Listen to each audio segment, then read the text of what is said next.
Meu nome completo é Rui de Oliveira Fonseca.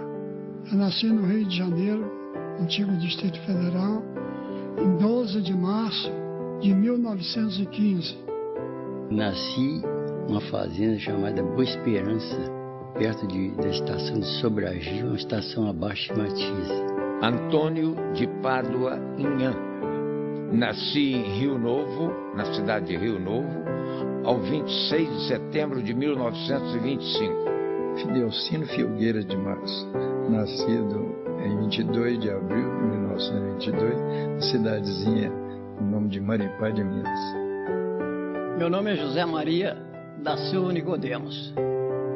Eu nasci no distrito de Araci, município de São João Nepomuceno, Minas Gerais. Meu pai, ele era administrador de uma fazenda. Ele foi administrador 19 anos dessa fazenda. Quer dizer, a família criou toda lá. Eu saí de lá com 15 anos. E eu era sertanejo. Uma missão que o velho pai dizia, que na casa desse homem quem não trabalha não come. Eu tinha tarefa desde a idade de 6 anos, varrer terreiro, lavar, etc, etc, trabalhar mesmo. Pegar moer no pasto descalço, na ponta do sapê, e moer cana, levar a cana gelada, coisa, e carregar o bagaço para lá. Era uma coisa assim muito pura. Havia, talvez hoje não entendam, um romantismo muito desenvolvido, né? A única diversão que a gente tinha era o cinema, uma vez por semana. Então, era muito fácil viver na cidade do interior naquela época, porque as exigências eram muito pequenas. A pessoa comprava uma mesa e 4 cadeiras, né? E aquilo ficava anos e anos. Automóvel era um sonho tão distante que ninguém se atrevia, a não ser uma meia dúzia, ninguém se atrevia a pensar em ter um carro. Uma bicicleta já estava muito bom quando conseguia.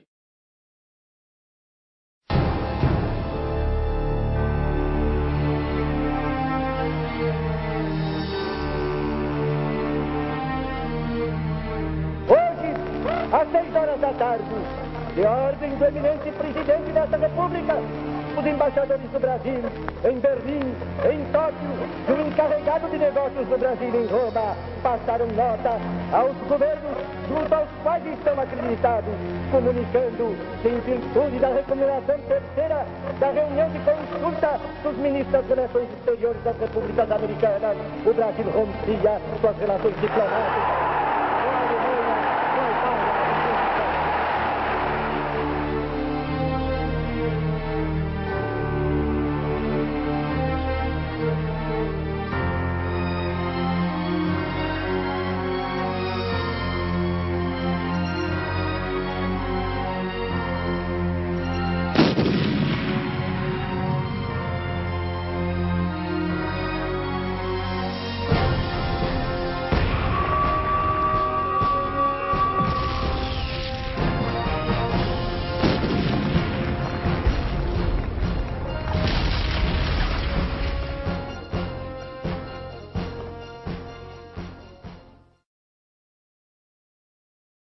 existia estradas de rodagem, né? Não existia estrada de rodagem, nem mesmo estrada de terra. A gente não tinha acesso do sul para o norte e do norte para o sul. Não tínhamos, o acesso era através do mar, né? Então, por isso é que os alemães aproveitaram disto e afundaram os nossos navios. Foram atacados 32 navios mercantes brasileiros em nosso litoral, que foi uma ofensa muito grande ao povo brasileiro. Nesses 32 navios, morreram 975 tripulantes e passageiros. Havendo perdas humanas, vamos dizer, foi atingido o orgulho nacional. Perdas humanas que foram, como é que se diz, ceifadas, sem nenhuma possibilidade de, vamos dizer, de revide.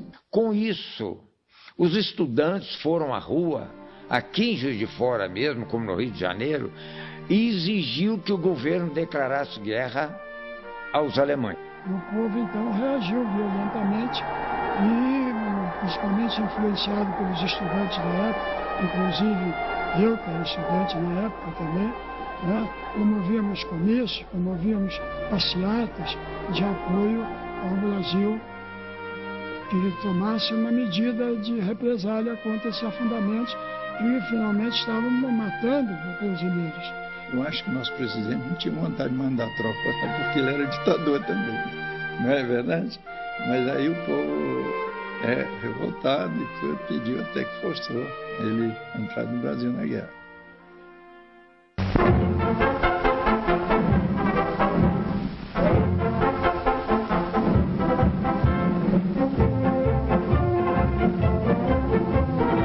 Brazil has declared war and joined the United Nations. Just what does this mean to the people of the United States and to our fighting allies? Brazil brings much to the Allied cause, not only the weight of her resources and manpower, but the militant spirit of her people and the reaffirmation of her friendship for the people of the United States, a friendship which we welcome with gratitude and which shall never be forgotten.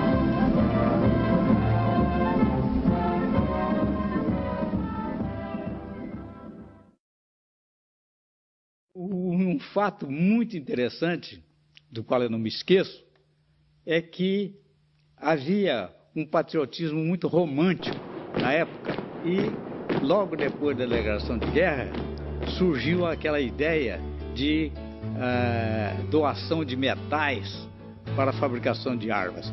Ora, nós não tínhamos indústria de material bélico, mas todo mundo começou a fazer as chamadas pirâmides metálicas. Então era panela, era caçarola e tal, e eu me lembro que na minha terra tinha, como ainda tem hoje, ele voltou para o lugar, um chafariz de ferro fundido, ainda me parece que do fim do Império, início da República, lá numa praça, até esse chafariz eles arrancaram de lá e botaram na pirâmide metálica para fazer um canhão, não sei como. Então, são essas coisas que a gente deve respeitar, quer dizer, a simplicidade do povo, aquele patriotismo romântico, como se a guerra já estivesse ali. Então, isso traduz muito bem o sentimento, as reações da nossa gente do interior. No dia que eu completei 17 anos de idade, eu me apresentei voluntário no 12º Regimento de Infantaria, aqui em Juiz de Fora. Não para ir para a guerra. Eu precisava do meu certificado de reservista, porque eu queria tentar a minha vida no Rio, que naquela ocasião exigiam mais o certificado de reservista do que a carteira de Ministério do Trabalho. Começamos a receber elementos de todos os recantos do Brasil. Isso eu achei muito interessante, porque todo o país participou e houve uma integração entre elementos do sul, do norte, do centro, etc. Nós chegamos a receber aqui no 11 um contingente, eu não sei de quantos catarinenses, mas uma grande, no mínimo uns 80 para aí assim. E ninguém falava português. Veio todo mundo para cá, não falava português, só falava alemão. Porque primeiro você convocava o cidadão, dava farda, dava tudo, então depois é que fazia a inspeção de saúde. Só de dentista, eu me lembro, isso aí ficou célebre no Exército, o enfermeiro do que servia o dentista levava cacos de dentes arrancados em baldes. Não era nem em sacola, baldes. O regimento, por exemplo, o nosso regimento São João del Rei, dado que o mineiro é meio doceiro, né, perdeu muito soldado por falha dentária. Apesar de que o americano na Itália, ele arrancava também, mas dava logo uma dentadura.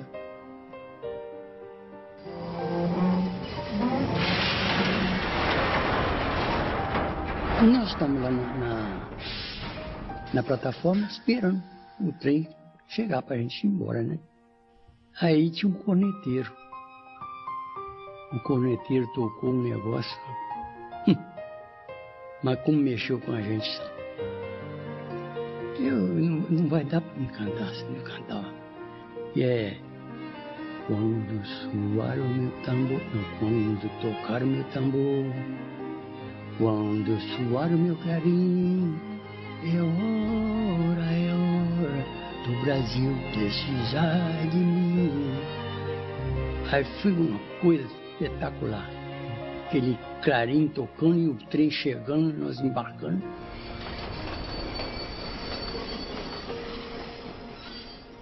Lá nós tivemos lá em torno assim, uns 6 meses, né? Organizando lá para depois ir para o Rio. Depois de mais ou menos 6 meses nós fomos para o Rio. Lá no Rio nós tivemos instruções no campo de Jerecinó e tiro real. Lá no Rio, o soldado não pagava nada. Esse combatente estava com o sentido da fé, não pagava nada, não pagava trem, não pagava bonde. Só não podia sentar, em pé. Olha, o treinamento físico, o soldado brasileiro, no meu ponto de vista, fisicamente estava maravilhoso. Porque nós tínhamos um trabalho de ginástica, preparo físico muito grande mesmo. Mas nesses 6 meses que nós ficamos lá, no final, nós pedíamos, pelo amor de Deus, para ir para a guerra. Porque era muito sacrifício. Quando nós percebemos que realmente íamos embarcar, nós sentimos uma espécie de relaxamento. Eu acho que quase todos sentiram isso. Uma espécie de... Até que enfim. Porque aquele negócio no Capistrano, de manhã, à noite, instrução, acampamento, vai hoje, não vai amanhã e tal. Então, quando nós chegamos então no navio, parece que houve um relaxamento geral.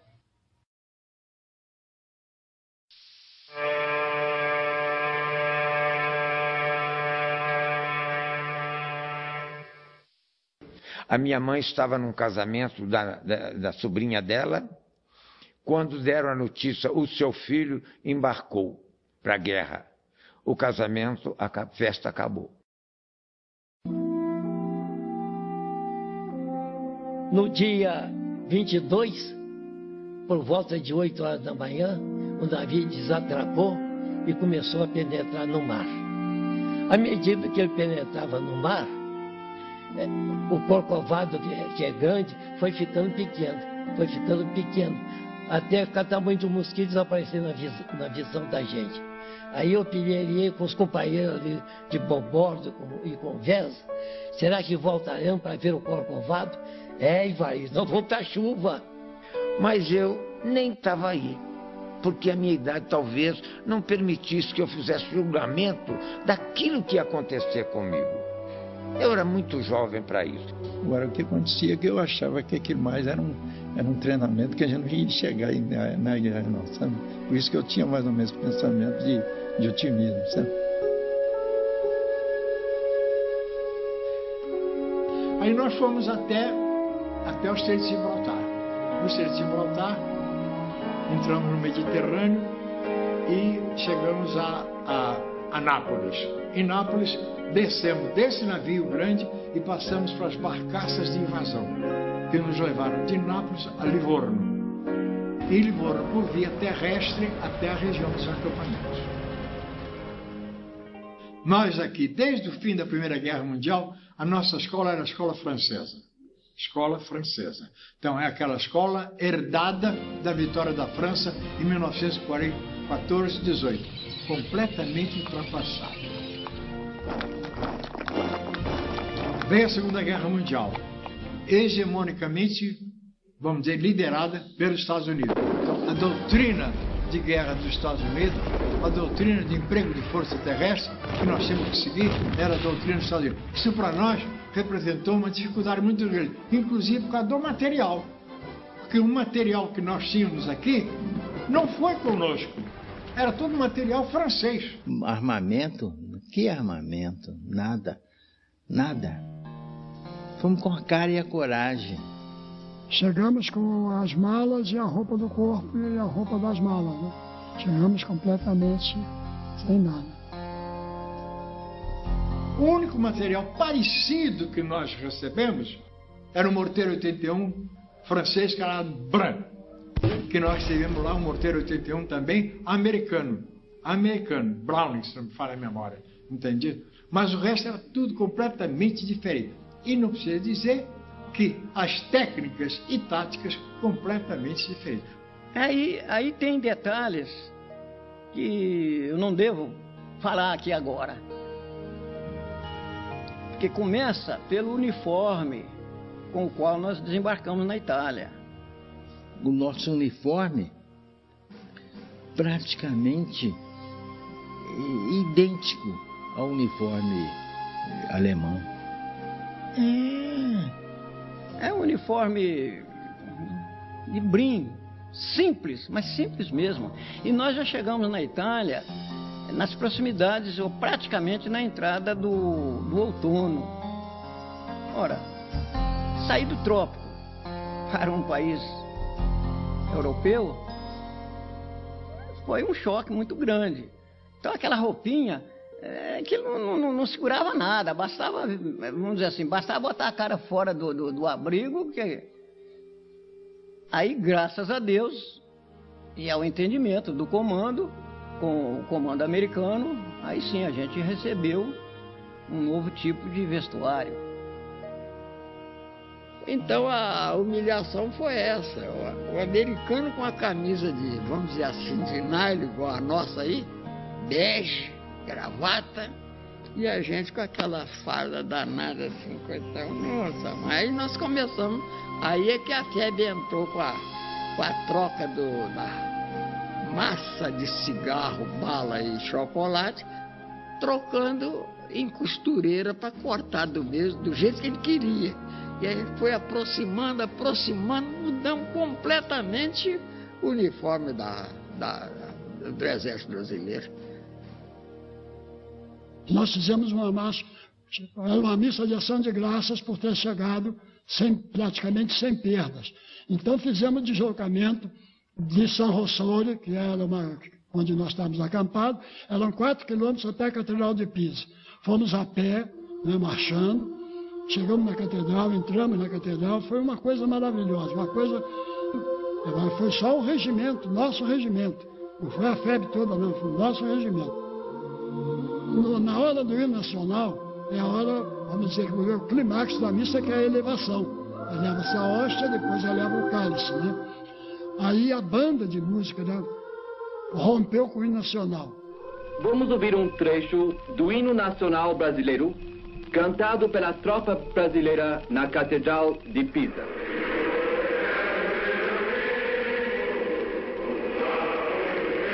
Então aquele som encheu a igreja sem dar eco. Então, olha, foi uma dessas coisas que marca a gente para a vida toda. Tinha gente que chorava. Eu confesso, eu nem sei se eu chorei também, mas deu aquele nó na garganta da moçada. Olha, tinha nego ali que aguentava o durão, mas não adiantava. A lágrima corria. E pelo menos os que estavam do meu lado ali, todo mundo chorou. Mas foi um frisson.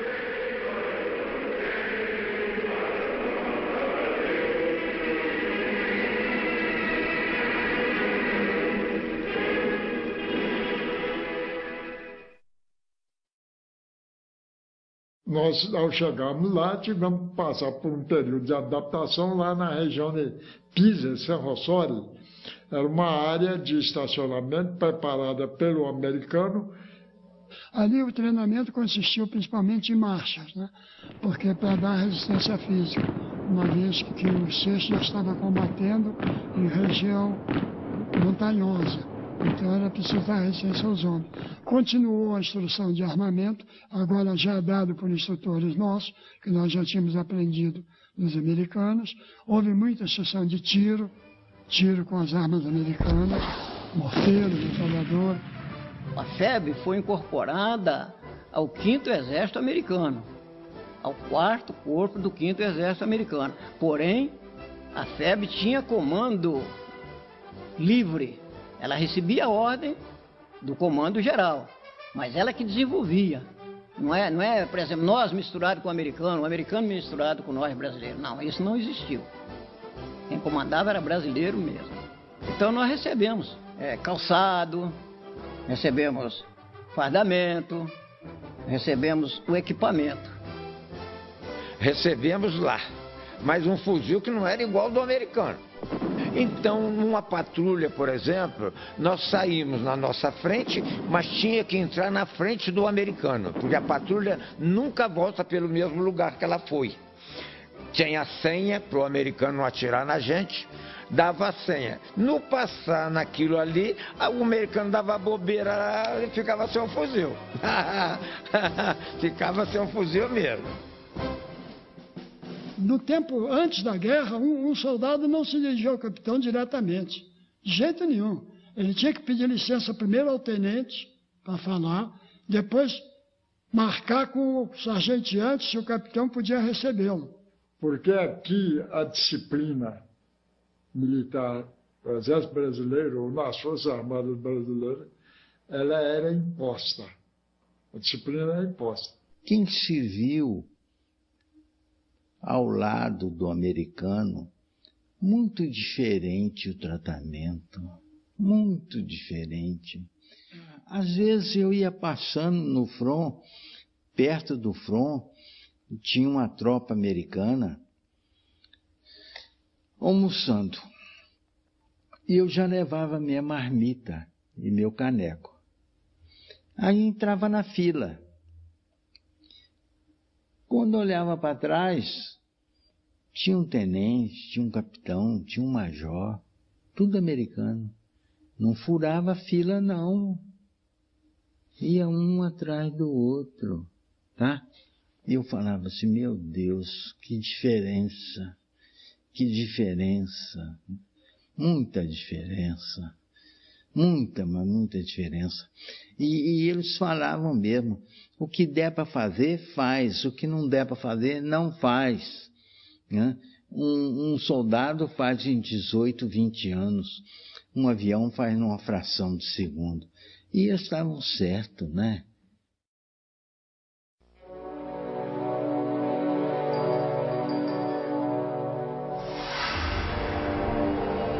Gli alemani na Italia crearono diverse linee di difesa, perché strategicamente e molte volte tatticamente l'esercito alemano in Italia era ottimo, vinse perdendo, come a Cassino, anche sulla linea gotica c'erano dei vasti linee difensive, casomai 1, 2 o 3.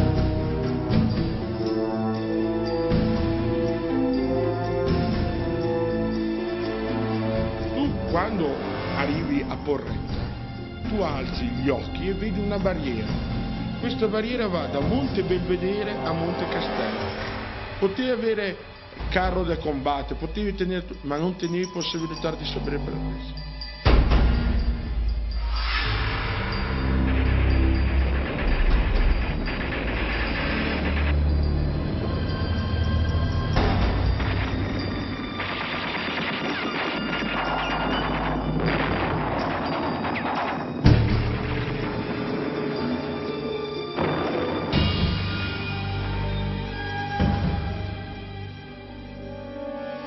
Em 29 de novembro de 1944, o 11RI, através do 3º Batalhão, participou de uma tentativa de tomada do chamado, na época, Monte Castelo, que acabou se transformando num mito, né? Na Italia, na linea Goti, na regione di Monte Castello, stavano veterani della 232esima Infantry Division alemão, gente que tem 5 anni di esperienza del combattimento.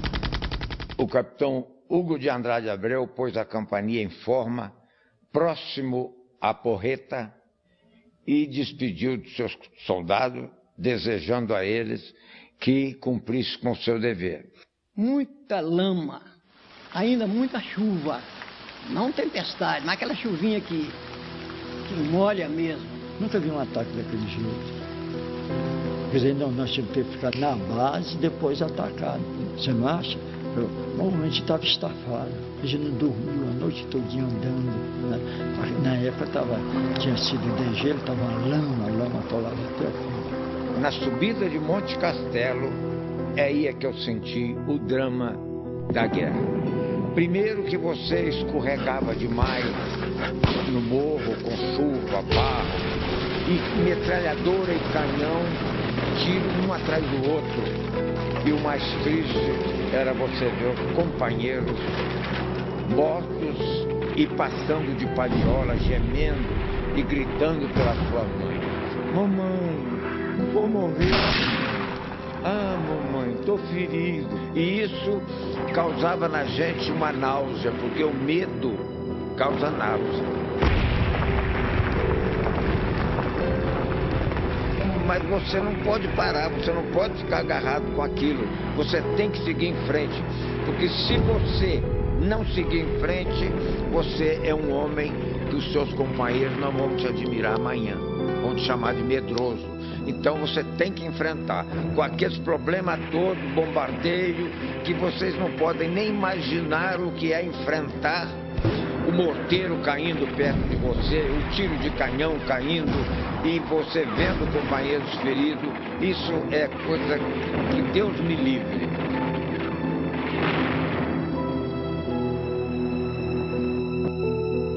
Aí nós chegamos no Monte Castelo, às 6 horas da manhã, e começamos a catar. Cata daqui, cata dali. Nós botamos no reboque 24. Aquilo vai empilhando igual sardinha. Cabeça para lá, pé para cá, cabeça para lá, pé para cá.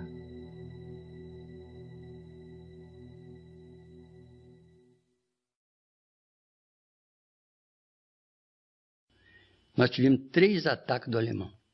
Tivemos um às 11 horas. Nós rechaçamos. Tivemos outro às 2, conseguimos rechaçados. Aí eles vieram a terceira vez, às 4 horas da manhã. Mas nesse intervalo de 2 para as 4, meu companheiro de abrigo, até por sinal, chama Santos, João Santos. Ainda é vivo, João Santos. Ele falou assim: "O filho, meu santo está me pedindo para me sair daqui."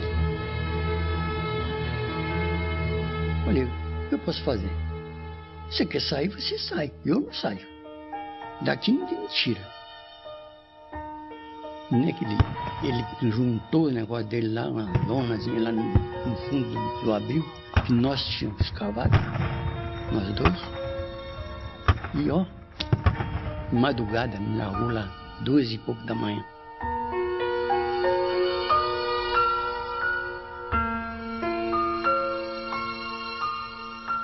O pior foi o inverno, né? O inverno foi horrível pra gente, não estava habituado àquele frio violento, né? A gente usava uma capa um capote branco de camuflagem, né?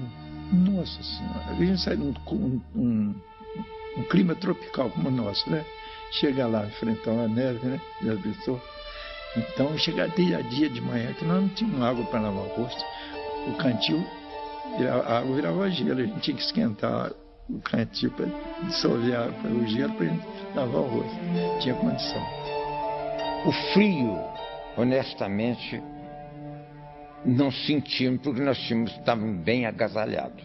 Tínhamos roupa própria para enfrentar. Mas você não podia tirar ela para tomar um banho. Como é que você vai tomar banho onde só tem neve?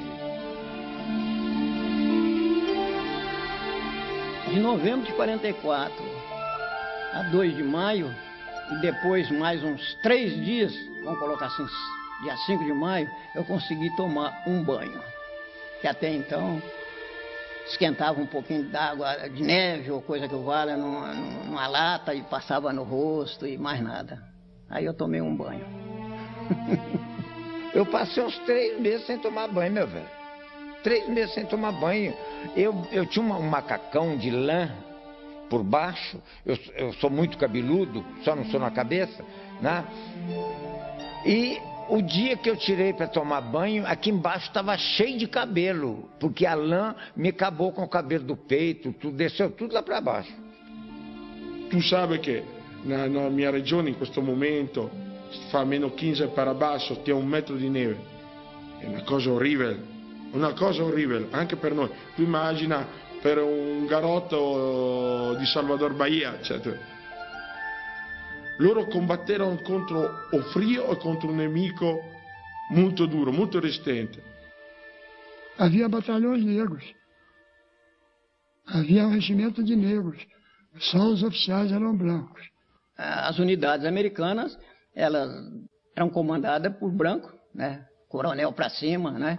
Mas é tudo preto. Não tinha mistura nenhuma. E eles, americanos, quando perceberam aquilo, os escuros ficavam bravos.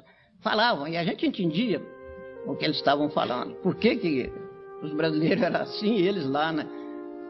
Na mesma luta, no mesmo esforço, eram discriminados. Os pretos americanos ficavam malucos conosco, porque essa mistura de raça, aquele companheirismo, né? Não tinha separação, não tinha nada. Eles ficavam admirados, meu Deus, porque eu não estava acostumado com isso, né? A propaganda nazi-fascista, né? Ela colocava principalmente o negro como um selvagem. Colocava uma faca na fotografia, né? Na boca do preto, agarrando uma criança, naturalmente para esfaquear, por aí.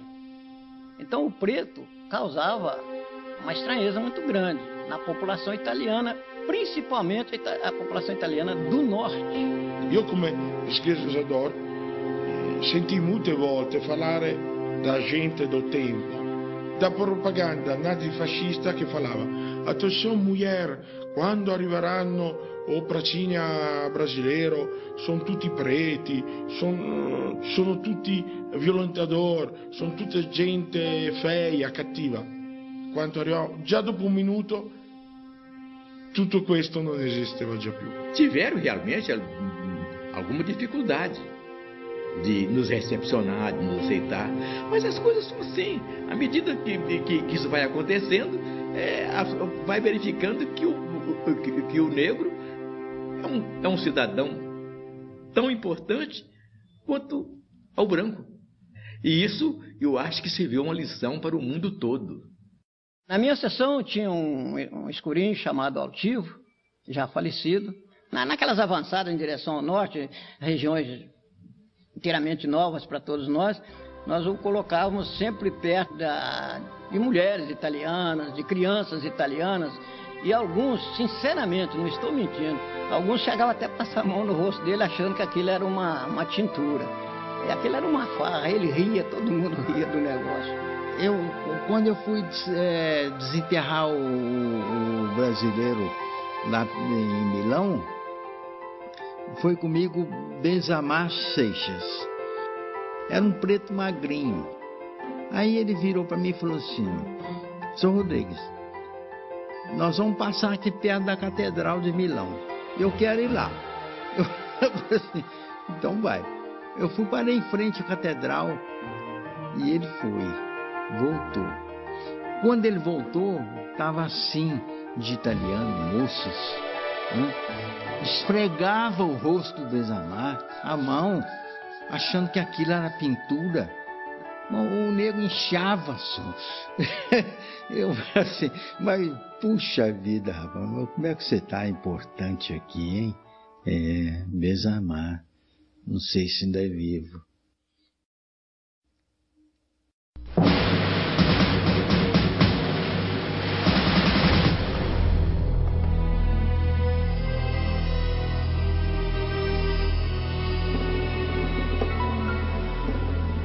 Mas vocês não podem imaginar o que foi Montese. Montese foi o último reduto alemão em cima do morro. Ele não podia perder aquele morro, porque se ele cai na planície, ele estava arrasado.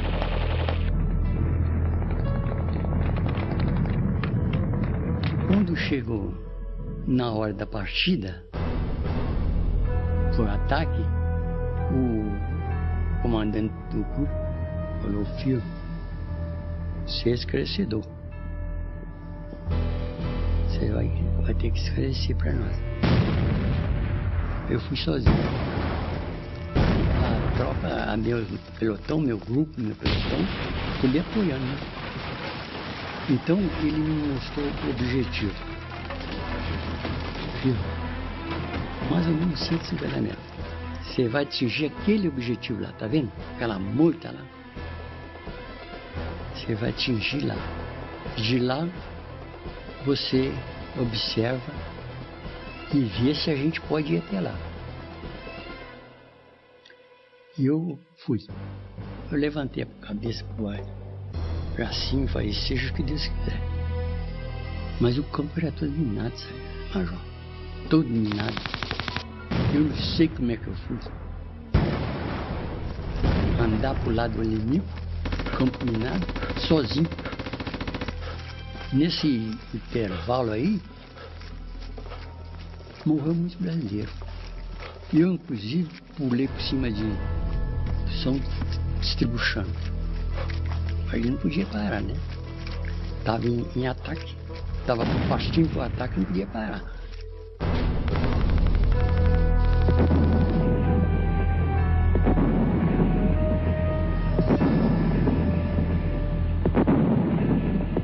Quando eu fui ferido na mão, sangrando, eu falei: dizem que não dói. Eu olhei o meu corpo se tinha mais algum rombo, né? Ou assim, mais ou menos, passei a mão, não tinha nada. Então eu rastejei até a casa-mata dos alemães. Então arrastamos outros companheiros feridos e Luiz Estevão, um paranaense, um homem maravilhoso, um amigo formidável, levou um tiro na cabeça, no capacete dele e morreu na minha frente com a metralhadora dele. Mas antes disso, de acontecer isso, nós tínhamos feito mais ou menos 65 prisioneiros alemães numa casa-mata que nós cercamos. Cheguei perto do meu comandante de grupo, que chamava-se Clério Bortoli, falei: sargento, o senhor quer que ajude a levar os prisioneiros para o lugar deles? Não, Toninho, você vai continuar em frente, porque o Firmo Gomes de Carvalho, aqui de Juiz de Fora, está vivo aí ainda, um grande amigo, tinha sido ferido momentos antes, e eu é que o arrastei dentro de um buraco, eu e um amigo, Agostinho Leite. Pois bem, ele saía sangue no ouvido, na vista, deslocamento de ar. Fui desacordado uma meia hora. Eu acalmei, aí juntaram aqueles prisioneiros todos e eu fui escalado para ajudar a levar aqueles prisioneiros para a retaguarda. Marchamos uns 200 metros, morro abaixo com aqueles prisioneiros, e eu parando por cima, o sargento Clério atrás, um outro de um lado e o outro lá na frente, guiando. Mas o alemão pisou numa mina, perto de mim e a do sargento Clério. Voava alemão para tudo quanto é lado, e voava brasileiro também. E muitos brasileiros atiraram também nos alemães, começaram a correr, matou também alguns alemães. E o sargento Clério, que não deixou levar os prisioneiros, morreu. E eu não senti na hora. Não senti nada. Eu agachei, joelhei dentro de um buraco de granada comecei a tirar, desguei assim, para os alemães não fugirem, né? Os prisioneiros não fugirem, eu ia fugir. Mas eu atirei assim, atirando para ele não fugir. Aí o compadre, o Agostinho, esse que eu tratei dele na barraca, que chegou perto de mim e falou: filho, nós não podemos ficar aqui mais nem um minuto. Falei: ih, compadre, olha aqui. As duas pernas da calça tudo agarrada, tanto sangue, a botina lotada de sangue. Fui ferido nas duas pernas. Ele falou: não, mas você não fica não. Você que pegou meu fuzil, ficou para lá. Ficou para lá, pro pasto lá. E eu botuei no pescoço dele, conduzindo o prisioneiro, coitado. Me trouxe até no PC da companhia, arrastando morro abaixo, com as duas pernas sem poder pôr no chão. Fu un combattimento durissimo, perché fu un combattimento urbano. Lembra, come dicono tutti i manuali militari, il peggior combatte urbano e ne ha giungla. In Montese ci furono dei combattimenti casa per casa, quarto per quarto. E soprattutto gli alemani non volevano arrendersi, non volevano perdere questa battaglia, perché sapevano che dietro stava la pianura padana. Non avevano più linee difensive. Sta un documento del comandante della 114esima Jager: o si vince o si muore, perché dietro non abbiamo niente. In più c'era anche un discorso quasi razzista: non si può perdere contro delle troppe sudamericane. E quindi combatterono casa per casa, abrigo per abrigo. Foram 4 dias de combate. Ao fim desses 4 dias de combate, os 2 pelotões de ataque da minha companhia, o meu pelotão e o pelotão do Tenente Marques Júnior, o meu pelotão estava com 14 homens, de um total de 41, e o Marques Júnior, de um total de 41, estava com 13 homens.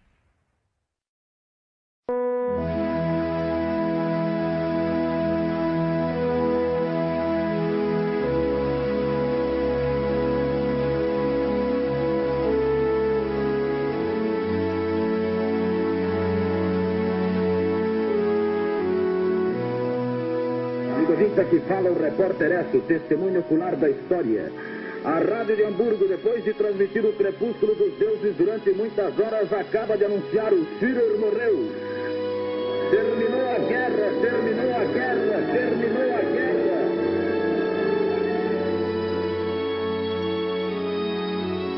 Eu tinha uma promessa comigo, quando descer na terra brasileira, beijar o solo brasileiro. E fiz. Não foi filmado, não tiraram meu retrato, porque eu não fiz para isso. Eu fiz aquilo que minha consciência me pediu. Eu quero beijar o solo brasileiro. E fiz em pleno Cais do Porto. Agora, o desfile foi uma coisa muito linda. Nossa Senhora, parecia que a população daquela época do Rio de Janeiro estava toda na rua. Homem, mulher, criança, velho. As famílias, as senhoras, as moças, agarrando a gente, e cada um queria às vezes até tirar um pedaço da roupa da gente. Começamos a desfilar em coluna por 6. O povo invadiu a pista, desfilando por 1, coluna por 1. Uma espectadora deu um salto de felino no meu braço esquerdo, arrebentando 2 pontos da minha divisa. Ainda tive tempo suficiente de arrebatá-la e introduzir no bolso. Ela gritou: que pena! Isso para ela seria uma lembrança de guerra.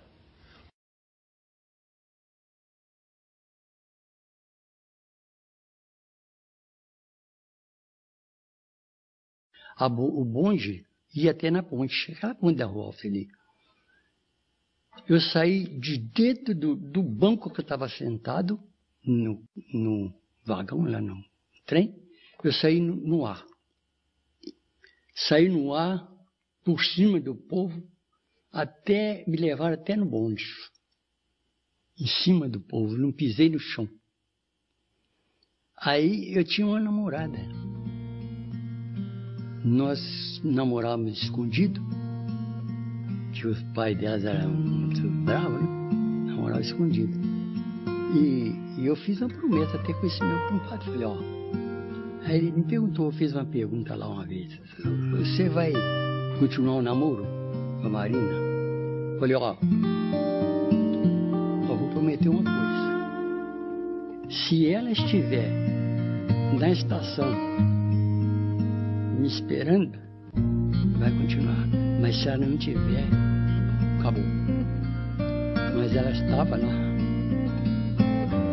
O primeiro beijo que eu dei na mão dela.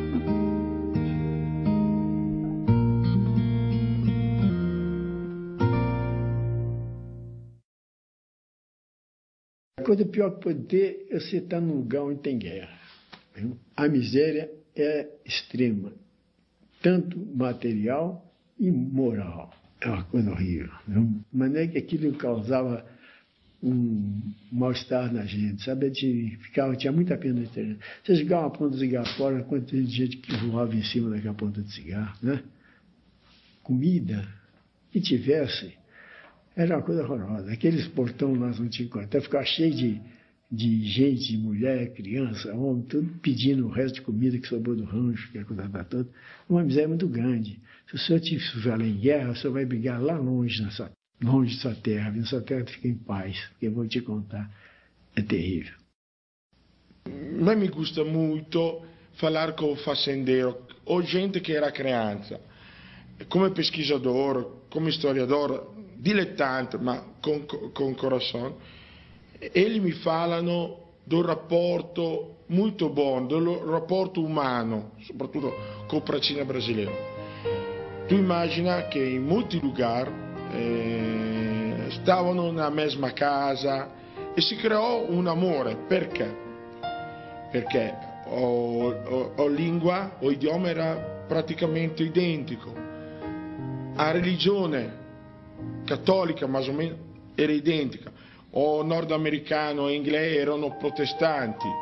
Tu immagina che nella casa, la notte, la sera, tutto il mondo riunito diceva o rosario in latino, o pracinha è a famiglia italiana.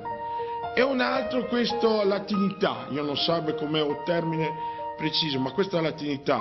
É realmente uma coisa fantástica o que aconteceu com os brasileiros. Por quê? O americano, não é porque o americano fosse pessoas de má índole, não. Ele tinha uma noção diferente, ele pensava diferente do que pensava nós brasileiros, né? E o americano dizia o seguinte: olha, primeiro nós vamos cuidar de ganhar a guerra. Primeiro é ganhar a guerra. Segundo, cuidar daqueles que sobreviveram à guerra, sobretudo dos italianos, que naquela época passava por uma crise enorme, por muita necessidade, necessidade de tudo, faltava tudo para eles. Então, não se tem que dar nada para eles, não se tem que dar comida, não se tem que dar nada para eles. Primeiro, nós temos que cuidar de ganhar a guerra. Mas o brasileiro não interpretou assim, não fez assim. O brasileiro não foi essa a postura dele. Ele terminou tentando ajudar aquela gente que passava necessidade, que passava fome, que passava frio, e tratar aquela gente com certo respeito, com certa consideração.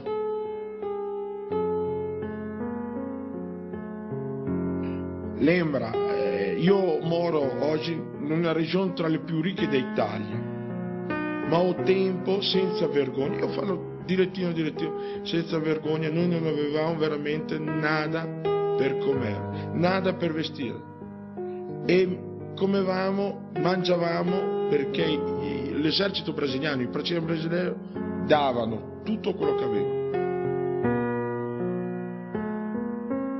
Nei nostri lugar c'è la storia delle 3 cucine, e stava aperto Bombiano una cucina inglese, una cucina nordamericana e una cucina brasiliana. Gli inglesi, tutto quello che non comevano, che non mangiavano, facevano un buracco, gettavano a comida in questo buracco, e davanti a tutto il mondo versavano gasolina e bruciavano tutto.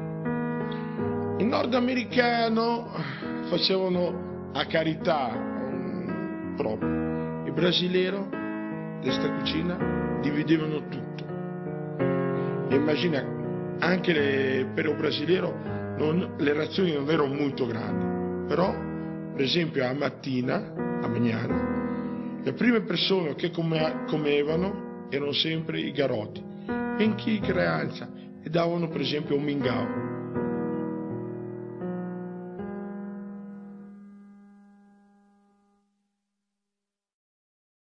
Você precisa ver qual é que a cidade onde houve a rendição da Alemanha ao soldado brasileiro, o prefeito, ele de faixa, na frente dos veteranos, pela rua da cidade, mostrando o soldado brasileiro ao povo.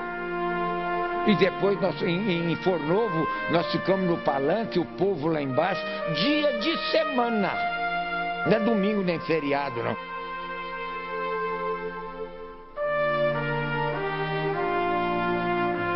Sta avendo in Italia un vero spirito di amicizia, di lembranza della FEB in Italia. Furono creati monumenti in Gagiomontano, in Montese. In Montese noi teniamo o Largo Brasile, una rua chiamata Largo Brasile, che è un monumento. Teniamo Piazza Brasile.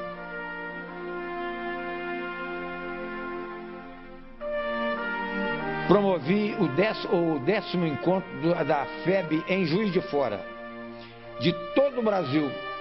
Eu trouxe todo o pessoal veterano do Brasil para vir conhecer Juiz de Fora.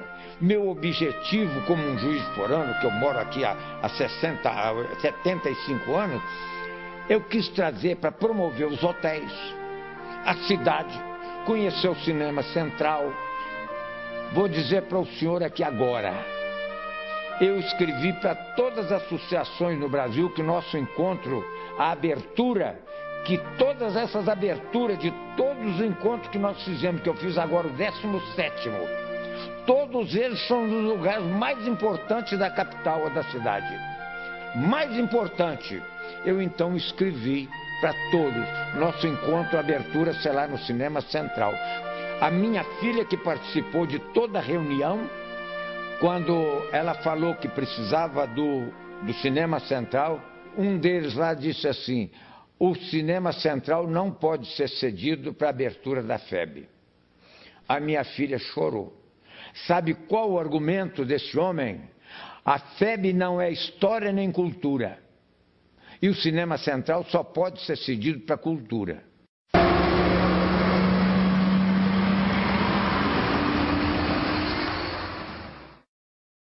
Todo 7 de setembro, a associação desfila, né? E eu vi diversas deboches, sabe? De público, né? A gente desfilando, e o sujeito chamado a gente de bobo. As bobas aí. E eu vi, isso eu vi, na Avenida Rio Branco. Mas doeu um bocado, sabe? Um dia, numa sauna, um companheiro de futebol ironizou umas passagens de um filme que estava sobre a guerra, e eu disse para ele: olha, fulano, você tem uma felicidade muito grande. O brasileiro não conhece a guerra, não sabe o que é o horror de uma guerra. E para saber, precisava ter uma guerra no Brasil. Eu prefiro que você fique na ignorância. Tu immagina, io feci una pesquisa, 2.000 uomini tra morti e feriti, su 15.000 no fronte, sono molto. È un rapporto che oggi un esercito, sarebbe o terrore di un esercito moderno avere tanti uomini feriti, morti. Tu immagina, molta di questa gente non sapeva neanche dove era l'Italia, non sapeva certamente dove stava Monte Castello, dove stava Montese, dove stava Collecchio, Fornovo. Eppure sono venuti per la mia libertà e per la nostra democrazia. Non hanno guadagnato niente, molti hanno guadagnato una tomba, una ferita nella propria casa.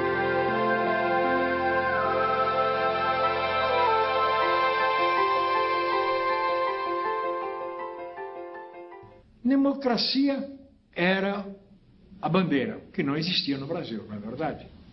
Não existia, mas era a bandeira. E nos valemos dessa bandeira quando voltamos.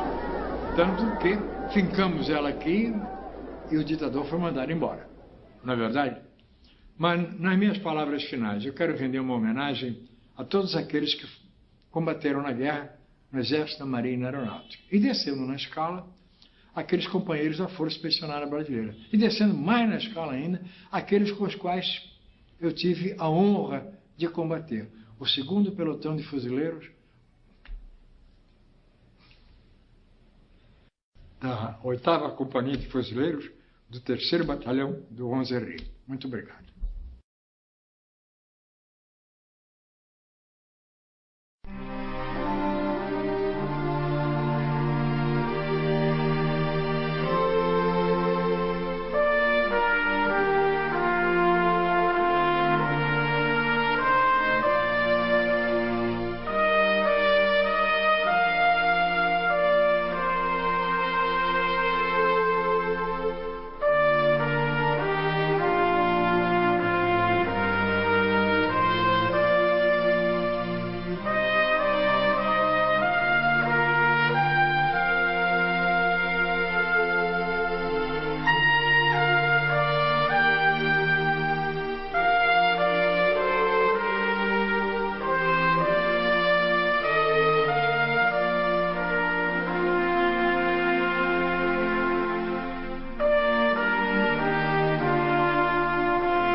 Ser disciplinado com fibra e coração.